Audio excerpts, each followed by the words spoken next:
श्री राधा, हमारो धन राधा श्री राधा श्री राधा, परम धन राधा श्री राधा श्री राधा,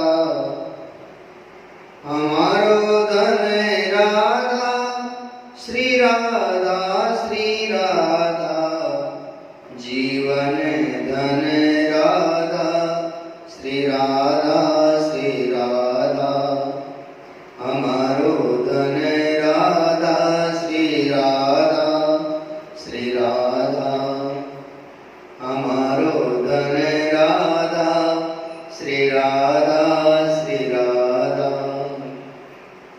श्री वृंदावन बिहारी लाल की जय। वो अलवेला की व्रत एक प्रेम की झांकी, मात्र आस्तिक हो या श्री हरि का स्मरण करते हो, स्मरण मात्र करते हो या स्मरण करते हुए भीतर कहीं भीगते भी हो, नेत्र सजल होते हैं कभी या मात्र संसार के रिश्तेदारी को ही निभाने में समय बर्बाद कर रहे हो। स्मरण करो उस प्यारे से सांवरे का, पर मन से करो। तुम्हारे भीतर सांसारिक प्यार के जितने रूप हैं ना, ईर्ष्या, मोह, खींच, उत्कंठा, प्रतीक्षा, मिलना और एकदम उसी में लय हो जाना, अरे इन्हीं को कभी गंभीरता से समझ लिए होते, क्या कभी इनकी गहराई में भी गए? अपने भीतर से राधा भाव को पा लेते थे, अगर इन सबको भी समझ लेते तो। पर तुम जो भी करते हो आधा अधूरा ही तो करते हो। चाहे तुम्हारी भले ही संसारिक पुरुष या स्त्री की हो, पर उस एक में भी तुम पूरी तरह डूबे कहाँ? अगर डूब जाते तो अपने ही भीतर विराजे श्री राधा माधव को पा लेते। पर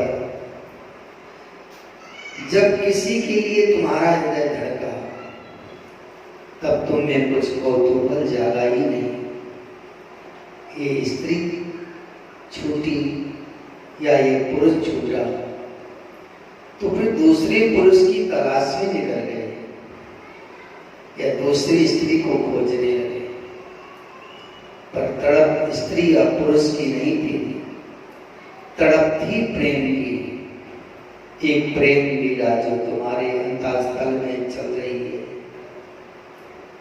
आत्मा तड़प रही है, आत्मा से मिलने परमात्मा तड़पता है।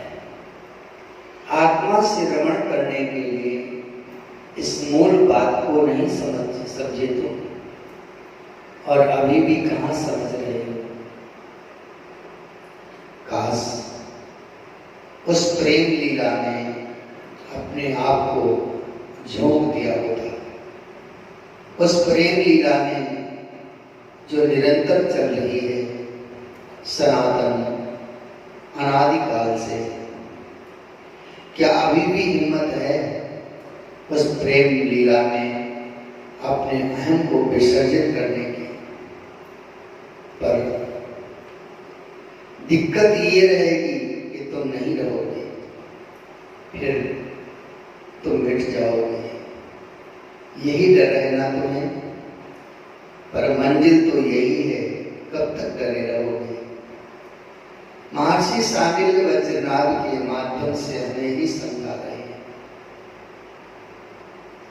श्री रामा, देखना तेरी बहन राधा जिद कर रही है कि मैं भी दही बेचने सखियों के साथ जाऊंगी। अब इसे समझा। क्या यह प्रस्थान राजनंदिनी को शोभा देगा? मैं समझा कर थक गई श्री दामा। आप अपनी बहन को तो ही समझा। कीर्ति रानी अपने बड़े पुत्र श्री दामा से राधा रानी की शिकायत कर रहे थे। दधी बेचने जाना गोप कन्या के लिए कोई अनुचित कार्य तो है नहीं। श्री दामा इतना बोलकर चल दिए नंदगांव की ओर। देखा श्री दामा भैया भी मान गए।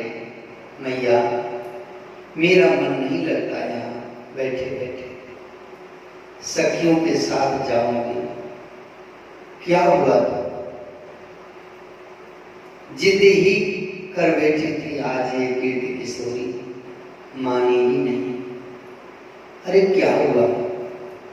हमारी लाडली कैसे आज मुंह फुलाकर बैठी है? बृषभान जी भी आ गए थे यमुना से और रूठी अपनी लाडली राधा को गोद में लेकर बड़े प्यार से पूछ रहे थे, मुझे सखियों के साथ दधी बेचने जाना है बाबा। ओ बस इतनी बात बृषभान जी प्रसन्न मुद्रा में बोले। पर लोग क्या कहेंगे कि बरसाने के अधिपति अब अपनी बेटी को दही बेचने भेज रहे हैं? कीर्ति रानी ने कहा, गोप कन्या है राधा भी, अब गोप कन्या दही बेचे तो इसमें गलत क्या? और वैसे भी इसकी सखियां तो जाती ही हैं, मन लग जाएगा अपनी राधा का। जाने दे, समाज के लोग और प्रसन्न होंगे कि देखो कितनी सरलता है और सहजता है महल के लोगों में। सामान्य लोग और विशेष लोग, ये भेद हमारे बरसाने में कभी रहा नहीं। मैं सदैव इसका विरोधी रहा। बृषभान जी बड़ी दृढ़ता से बोल रहे थे। तो बाबा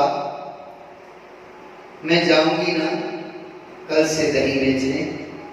राधा रानी ने फिर पूछा। हाँ तुम जाओगी, जाना राधा। बस खुशी से उछल पड़ी थी श्री राधा रानी। कोरी नई मटकी मंगाई गई। आज कीर्ति रानी ने मटकी में दही भर दिया था। मटकी छोटी थी ताकि उठाने में कोमलांगी श्री राधा को कोई कष्ट ना हो। जैसे माखन चुराना कृष्ण की बाल चपलता थी, नहीं तो जिसके यहाँ 9 लाख गौ हो वह भला क्यों चुराने लगे माखन। ऐसे ही जिनके बरसाने में रिद्धि सिद्धि वास कर रही हूं, वो दही बेचने जाएगी, पर जा रही है आज ये। और कारण वही है, अपने सांवरे से मिलना, उसे देखना। बस सखियां भी आज सब प्रसन्न हैं। लाडली आज हमारे साथ दही बेचने चलेंगी। पहले तो किसी को विश्वास न हुआ, पर ललिता ने समझाया, पगली राजकिशोरी जैसा व्यवहार कभी हमारी श्री जी ने तुम्हारे साथ किया है क्या? ना जी, हम तो उनके साथ जब भी रहती हैं लगता है हमारी ही सखी। कभी कभी गलबैया भी डाल देती हैं वो तो। ये कहते हुए सखी के भाव विभोर हो गए थे। अच्छा चलो श्री जी के महल की ओर सब सखियां सिर में दही की मटकी ले चल पड़ी महल की ओर। कितनी प्यारी लग रही है आज हमारी भानु दुलारी। छोटी सी कोमल, इतनी मानो छुई मुई, गौर वर्णी और बिजली किसी आभा नीले रंग का लहंगा पहने हुई है। नजर न लग जाए मेरी लाडली को। हे सखियों, मेरी राधा का ख्याल रखना। इसे कुछ होना नहीं चाहिए। कीर्ति रानी ने सब सखियों को समझाया, कुछ नहीं होगा, हम पलकों में रखेंगे इन्हें, आप चिंता ना करो कीर्ति मैया। ललिता सखी ने समझाया और चल पड़ी श्री राधा रानी को आगे करके। सब सखियां दही बेचती। अब बताओ कहां जाएंगे दही बेचने? ललिता सखी ने पूछा। पूछना तो आवश्यक था, क्योंकि दही बेचना ही उद्देश्य नहीं था ना। हे बद्रीनाथ, इतना स्मरण रखना, यहाँ जो श्री राधा रानी कह रही है वो बड़ी गूढ़ बात है। महर्षि शांडिल्य ने सावधान किया। श्री राधा रानी कहती हैं, हे सखी वहीं चलो जहां हमारे कृष्ण हो, क्योंकि इससे दोनों काज सद जाएंगे। दही का बेचना भी हो जाएगा और कृष्ण भी मिल जाएंगे। बद्रीनाथ सुनकर आनंदित हुए। हे गुरुदेव, कितनी गूढ़ और रहस्य की बात यहाँ श्री राधा रानी ने कही है। संसार के मनुष्यों को ये बात समझनी चाहिए। ऐसा कार्य करें जिससे हमारा स्वार्थ और परमार्थ दोनों सज जाए। हाँ बद्रीनाथ, महर्षि शांडिल्य अपने श्रोता की समझ से प्रसन्न हुई और कहने लगी, तो फिर नंदगांव ही चले, क्योंकि आपका सांवरा तो वही। सखियों ने हंसते हुए कहा और सब सखियां नौका में बैठकर नंदगांव गई। कोई दही लो, कोई दही लो, कोई तोलो दही, नंदगांव की गलियों में आवाज लगाती हुई सखियां चल रही। आगे आगे मीठी बोली में श्री राधा रानी भी बोलती जा रही है। पर सखियों, लगता है नंदलाल यहाँ नहीं है। श्री राधा रानी उदास हो गई। तो कहाँ गए होंगे नंदलाल? ललिता सखी ने अपने आंचल से हवा करते हुए पूछा। ये काया उठी श्री राधा रानी, वृंदावन चलो, पर अब सांझ होने वाली है। ललिता ने सावधान किया, चलो ना, कुछ नहीं होता, आ जाएंगी जल्दी, उन्हें एक बार देखकर आ जाएंगे। चलो। श्री राधा रानी की बात कौन टालता। नौका में वापस बैठ गई सब और चल पड़ी वृंदावन की ओर। बस बस यही नौका को लगा दो। और देखती हैं कि कन्हैया इधर उधर ही होंगे। शीघ्र ही श्री राधा रानी उतरी, उनके पीछे सखियां वृंदावन में उतरी और वन में खोजने के लिए चल पड़ी। उधर होंगे। ललिता देख तो उधर से धूल उड़ रही है, शायद इधर होंगे। देख वहां मोर नाच रहे हैं, मेरे श्याम उधर ही होंगे। सखियां इधर उधर दौड़ रही हैं, श्री राधा रानी भी, पर नहीं नहीं मिले श्याम। उदासी घनी हो गई, मन में दुख हो रहा है और प्यारे को आज मैं देख नहीं पाई। आज का दिन कितना खराब है। तभी ललिता चिल्लाई, लाडली यमुना में जल बढ़ गया है और हमारी नौका बह गई। सखियों के सामने ही नौका बह गई। और आज तो दिन ही खराब था, इंदुलेखा ने कहा। हाँ सही कह रही हो, जिस दिन श्याम ना दिखे वो दिन तो सच में ही खराब ही है। श्री राधा रानी के नेत्र सजल हो गए। अरे लाडली, ये तो सही बात है, पर अब जाएंगे कैसे वर्षा में?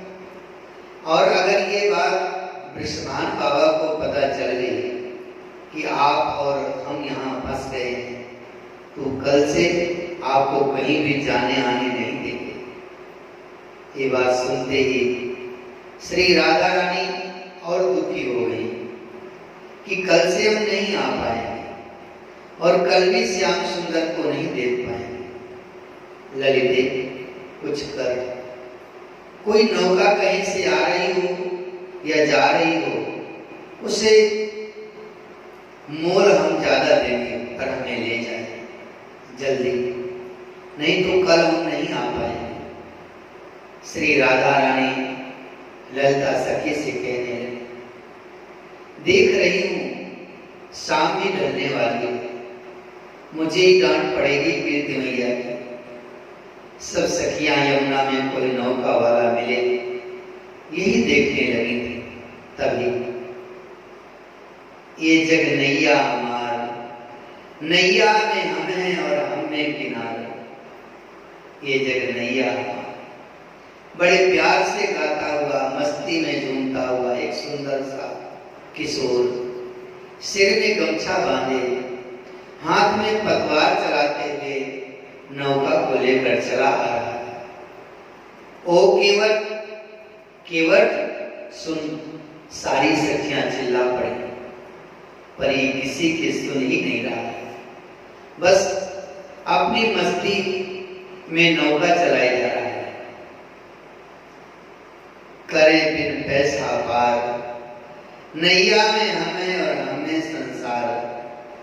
ये जग नैया हमारा, नैया में हम हैं और हमें किनारा। गाने में ही इतना मस्त है कि उसे किसी की आवाज ही सुनाई नहीं दे रही।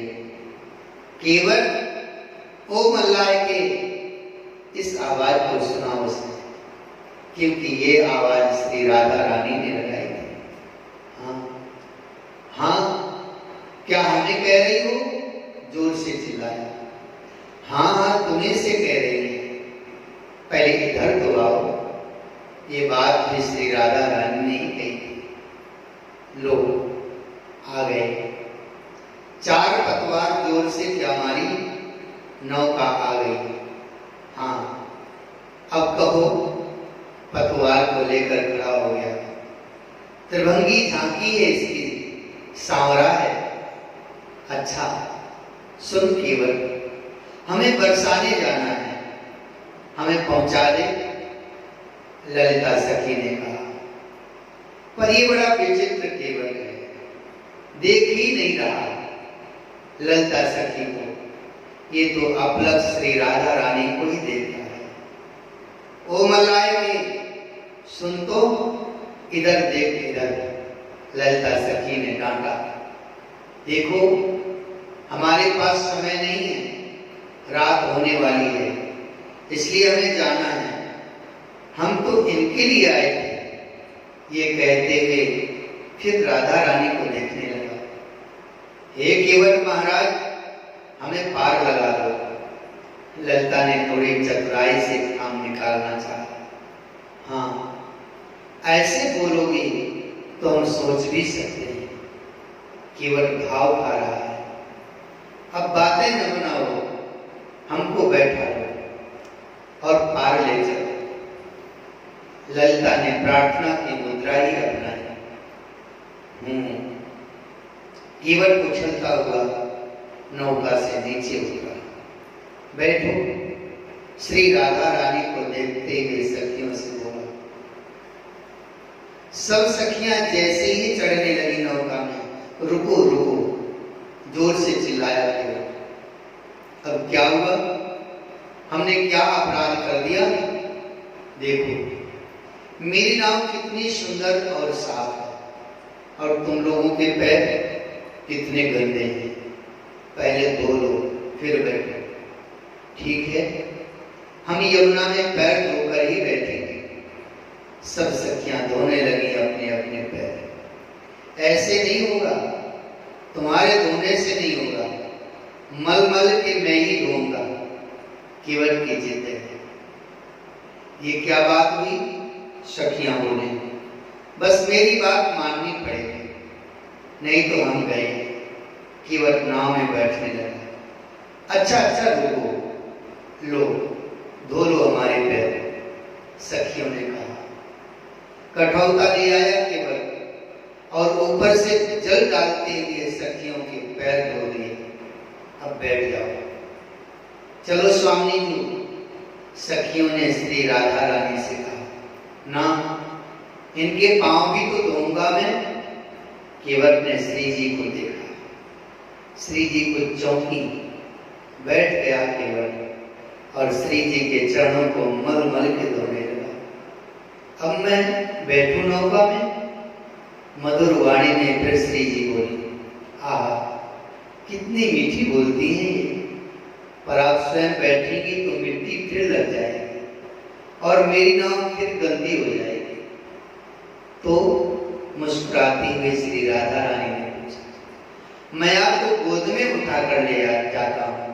केवल मुस्कुराया, नहीं, आपको ये कैसे छू सकता है श्री जी? सखियों ने मना किया, छूने दे। श्री राधा रानी आज ये क्या कह रहे थे? देखा, तुम्हारी स्वामी तुमसे समझदार है। ये कहते हुए श्री राधा रानी को केवट ने अपनी गोद में उठा लिया और नौका में बिठा दिया। अब तो चलाओ नौका। सखियों ने फिर विनती की। श्री राधा रानी को देखते हुए नौका चलाने लगा था वो अलविदा केवट। देखो श्री जी, इसके मन में कपट भरा है। देखो कैसे आपकी ओर ही देखे जा रहा है। आप मत देखो इसकी ओर। ललिता सखी ने श्री राधा रानी से कहा, अब हमारी नौका नहीं चलेगी। केवट ने यमुना की बीच धार में रोक दिया नाव। अरे अब क्या हुआ? सखियां परेशान हो गई थी केवट से। हमें भूख लगी है, तुम्हारी मटकियों में क्या है? और देखो, जब हमें भूख लगती है ना, तब हमसे कोई काम नहीं होता। पतवार छोड़ दिया ये कहते हुए, दे दो सारा दही इसे सखी, इसी के भाग्य में था हमारा यह माखन। श्री राधा रानी ने सबको कहा, हाँ लाओ, और सारा दही माखन देखते ही देखते खा गया केवट। डकार ली, सखी, अब हमें नींद आ रही है, क्योंकि हम जब कुछ खा लेते हैं ना, तब हमसे कुछ काम नहीं होता है। अरे तू पागल है क्या? सखियां चिल्लाई। पर देखते ही देखते वो केवट तो गिरा श्री राधा रानी के चरणों में। पर जैसे ही गिरा तो उसकी भेंट दिख गई श्री राधा रानी को। अरे इसकी भेंट में क्या है? ललिता उठी और भेंट में से, अरे ये तो बांसुरी है, पर ये तो हमारे कृष्ण की बांसुरी है। ललिता सखी ने कहा। तब मुस्कुराते हुए श्री राधा के चरणों को चूमते हुए कृष्ण उठ खड़े हुए। ओह, तो तुम हो केवट महाराज? सखियों ने बांसुरी से ही पिटाई करनी शुरू कर दी। पागल हो क्या? बांसुरी टूट जाएगी। कन्हैया चिल्लाई और सामने देखा तो श्री जी खड़ी मुस्कुरा रही थी। आगे बढ़े और अपने बाहों का हार अपनी आह्लादनी के गले में डाल दिया। सारी सखियां आनंदित हो उठी थी। बरसाना कब आ गया किसी को पता भी ना चला था। हे बैजनाथ, ये है अद्भुत प्रेम की लीला। ये अनादिकाल से ब्रह्म और आह्लादनी में चली ही रही और चलती रहेगी। ये प्रेम लीला है, यही है जो सत्य है, बाकी सब झूठ है। प्रेम सत्य है, प्रेम ही सत्य है। महर्षि बार बार बोल रहे थे, अरे प्रेम सुन चुके हैं तेरी अगध कहानी। श्री राधा श्री राधा श्री राधा। जय जय वृंदावन वृंदावन वृंदावन, जय जय वृंदावन वृंदावन वृंदावन। प्यारो वृंदावन वृंदावन वृंदावन, मारो वृंदावन वृंदावन वृंदावन, मेरो वृंदावन वृंदावन वृंदावन, जीवन वृंदावन वृंदावन वृंदावन, प्यारो वृंदावन वृंदावन वृंदावन। जय जय श्री वृंदावन धाम की जय। जय जय श्री राधे श्याम, जय जय